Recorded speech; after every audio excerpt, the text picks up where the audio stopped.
Paulie just turned to me and he says, that reminds me of being second best.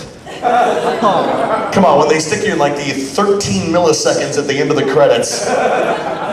We had to share credits. In Let's go. We had to share dressing room. We shared socks. I'd get the left one, you'd get the right one. We share a lot of things and have over a decade. Oh, good Lord. Near a decade and a half, my friend. Oh. Jeez. Yeah. Remember when we used to have our original hips? What is this? That's, I think it's Garrett's. That's a Power Rangers wallet.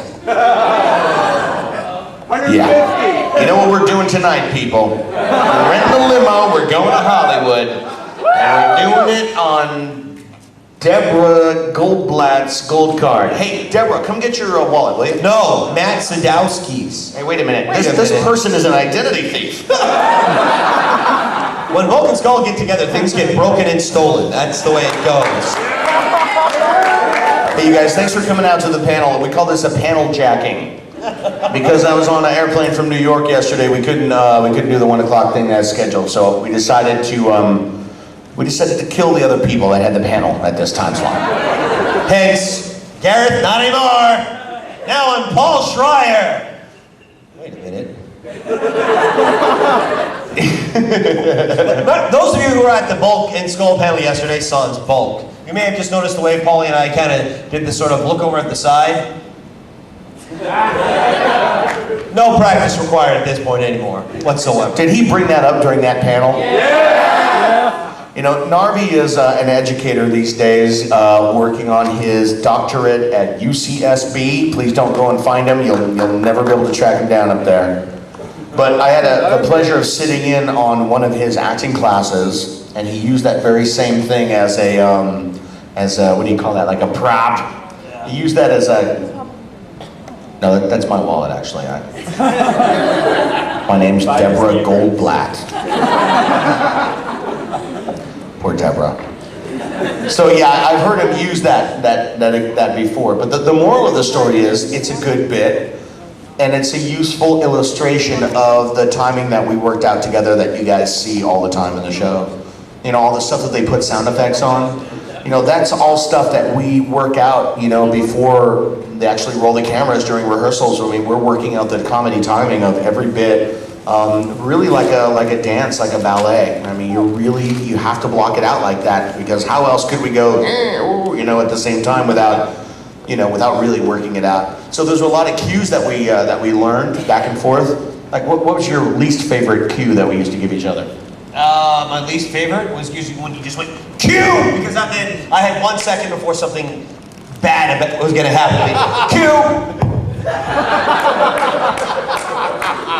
All right, there were a lot of kinds of cues that we used. One of them was a breath cue, where we would come up with a specified number of beats in between, kind of an audible gasp. So I would go, and then beat, and then we would fall or get hit by cement or whatever. There was also tap cues, where we would, off camera, we would like tap each other to let each other know when we were doing certain stuff. Like if we had to like react really strongly, like to off camera, we'd be, you know, tap, and then we go. So, you know, over the years you work together, and you kind of develop a repertoire of physical comedy gags. And I mean, face it, the fat guy and the skinny guy is not a new thing, right? Yeah, exactly. So there's a really strong legacy of physical humor that we're very, very proud to have been the benefactors of on our side. You know, my favorite one was, though, because we as Paulie's kind of hinting at, we kind of came up with an entire vernacular of the way we did it. Okay, we're gonna woogity over here. Show of hands, who knows how to woogity? I didn't think so. That meant you go over that way in a wacky manner. But one of my favorites was the giant banana. You know the giant banana, Paul?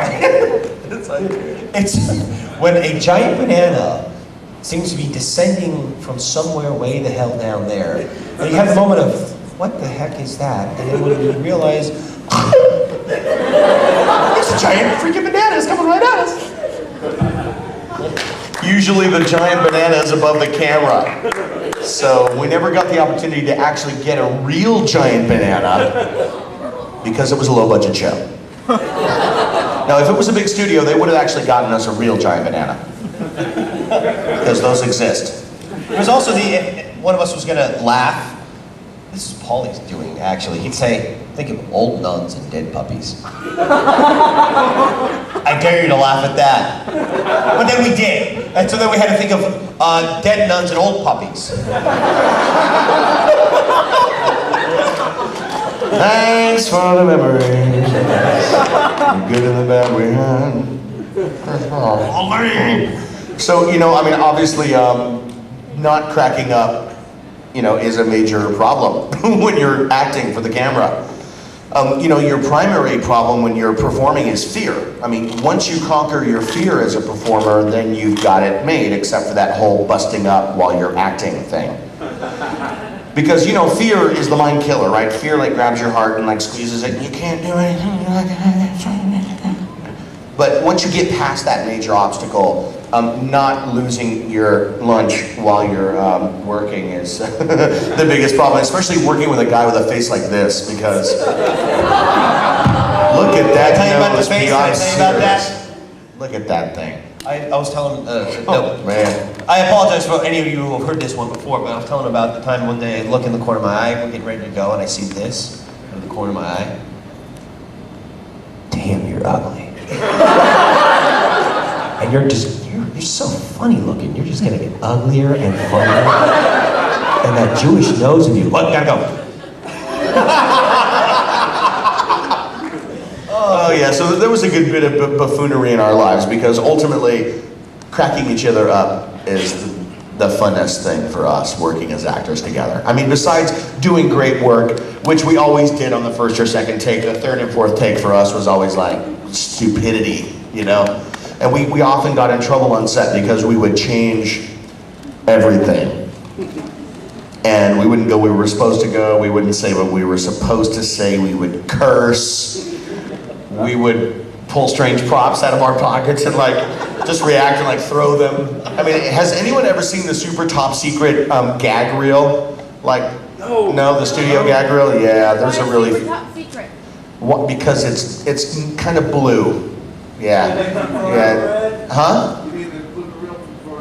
No, take 10 years worth of bloopers and put it on one reel. It's kind of like that old voice recording audio gag reel that is floating around town. The one that has Orson Welles and Will Shatner. Anybody ever heard that?